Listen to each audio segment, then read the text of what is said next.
99X and the Morning X, Barnes and Leslie bringing the ASCA series back. And what reminded me of it is we had ASCA Record Rep on earlier in the week.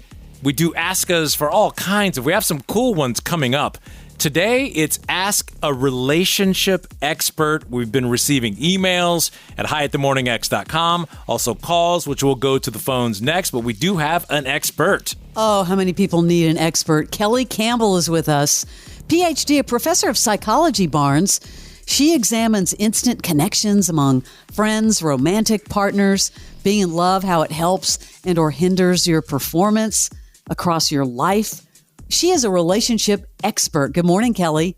Good morning. Happy to be here with you. Thank you. Thank you. And the best part about this for whoever's calling in is there's no bill today. We won't even swipe your card. Not going to swipe it. Hey, Morning X, good morning. Who is this? This is Shane. How are you? Hey, Shane. How are you? I'm good. Come on over to the couch. Yeah, I was going to say, I could use some advice. Absolutely. Well, you've got an expert here. Say hello to Kelly. Kelly, this is Shane. Go for it. What's your question for Ask a Relationship Expert? Hey, Kelly. My problem is I'm constantly friend-zoned. Constantly. But yet I don't understand how it happens because things that I think would happen if you're interested in someone is happening. But I'm being told by friends that I'm like misreading the signals. But I don't understand it because it just seems like they're interested. Okay, well, let me ask you this. Do you know that they're interested and then they maybe seem to lose interest and put you in the friend zone, or are you misreading right from the start?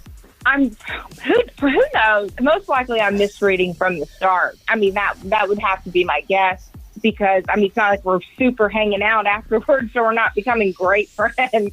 I thought friend zone... Clearly, it's probably from the start. I thought friend zone was like a guy thing. I didn't know that women could get friend zoned because guys are so easy. You know what I mean? No, they can because they'll want to chat with me. Like, I get it. I'm funny, but I want more than just like actual, texting me the next day. Right. Are they flirting? Seem to be flirting with you?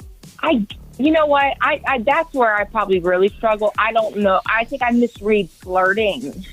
I don't know what because you just don't know anymore.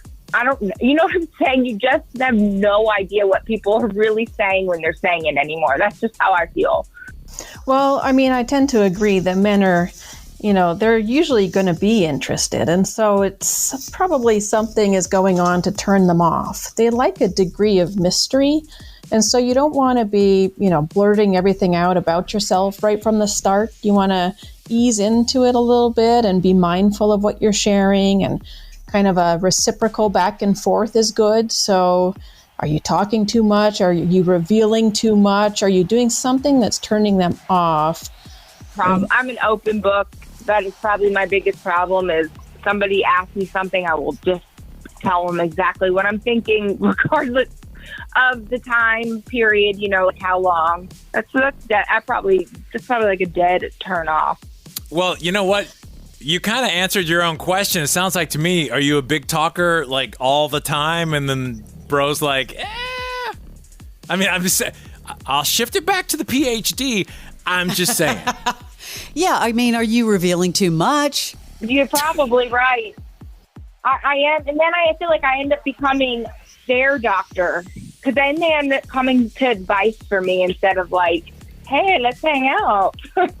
Yeah, you need to ease into it. I mean, you want to be paying attention to how much they're talking and how much they're sharing and be equal with that. So nobody wants someone that dominates the conversation or that just tells everything about their life, or, you need that degree of mystery. So pay attention to what they're doing and mirror that back to them. So, how long are they talking for? Was it 30 seconds? So don't go on for 5 minutes. Yeah. You want to mirror that back. Same with revealing things. You don't want to be blurting everything out. If they share something, you share something of equal, not too personal. You start superficial. And then as time goes on, you get into those greater depth conversations where you can reveal something more personal after you've got that certainty that they are interested. But they'll get turned off if it's too much too soon. Kelly, do you think she said that he's telling her all of his problems. Is that kind of a red flag? A person has to know their own boundaries. So she needs to, you need to value yourself. You shouldn't be there to be their therapist. If you're there to be a potential dating partner, that's what you're there for, and don't let it change into something else. So you have to have your own boundary, and when you start to notice that they're doing that, then that should be a turnoff for you. But it's like the people who want to feel needed, it won't be a turnoff. They'll stick around. They'll keep becoming that person, so they're creating their own reality. So you kind of have to, I always tell people, work on yourself, boost your self-esteem, know yourself, have strong, good self-confidence, and you'll be that perfect example of how others can treat you. It's really the best advice I can give someone. You'll get turned off when they start to treat you in a way that doesn't align with how you see yourself. Well, Dr. Kelly, what play could she roll out? Let's give her something to put into play, like immediately when she gets back with one of these guys that aren't interested. Should she go right to physical or touch, or just... She needs to be, it sounds so old-fashioned, but the hard to get. Women are hard to get, just biologically, based on evolutionary theory, they have a reason of why they need to be more discerning in their selection of mates. Have you seen The Bachelor? Because I don't know if what you're saying, this principle is really accurate. She's saying don't be too available is what she's saying. And I'm saying, have you seen The Bachelor or The Bachelorette? No, but when you talk about that, about how it's the hard to get, isn't that almost working against Shane? She's already having them not interested because of what she's doing. And that's apparently, and I'm just saying from what you said, talking a lot. Mm-hmm. Or playing their therapist. What's her other play then? Is her other play to set the stage differently? Let's go to a nice quiet dinner, or let's go to a romantic dinner with alcohol involved. Something like that. Or a movie where I can't talk. No! Well, but then what are you doing? You're just sitting next to him. Yeah, if you're going somewhere and you can't have a conversation. Yeah, I know, exactly. There's something to be said about just being yourself. So if you're a confident person and you have high self-esteem, then being yourself will help you get matched with the person who's right for you, and maybe you just haven't met that person yet. So there's something to be said about that too. You don't want to hide who you are, because then you'll be mismatched. You want to be able to just be who you are. They see you for who you are, but keep in mind what I said. So talk less if you talk too much, but then, you don't want to talk too little that they just feel like, oh, I need to fill up the whole space and now this person's my therapist. No, it's not that. It's reciprocal. Let them lead the way, because you already know you might have a problem talking too much and potentially disclosing too much. So just let them lead the way. How much do they share? Now you reciprocate. You mirror that. You're parallel to what they're doing. That's really good advice. Thanks. Especially when you're nervous, you're thinking ahead. You're trying to think ahead of, just so there's no awkward silence. So I do need to do better about paying attention more to what they're saying so that I can maybe keep the balance better. Because I do, everybody gets nervous, especially dating.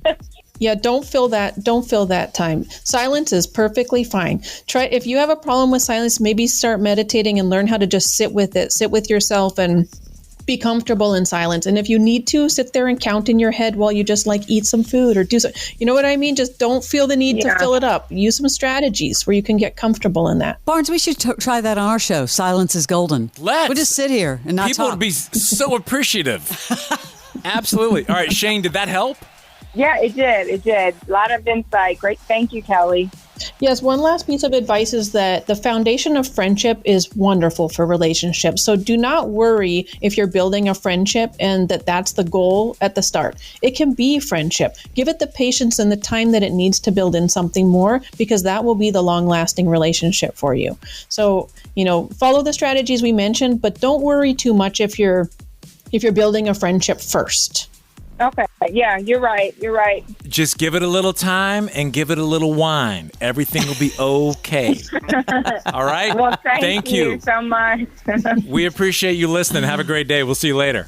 All right. Bye. All right. Bye-bye. Thank I like you. this, Aska. We'll have to have you back. We don't have time to do more today, but that would be fun. If you have a question for Kelly, you can send it to us. Hi, hi@themorningx.com. Dr. Kelly Campbell, thank you very much. Thank you. Thank you too. Thanks for having me. The Morning X with Barnes and Leslie. 99X.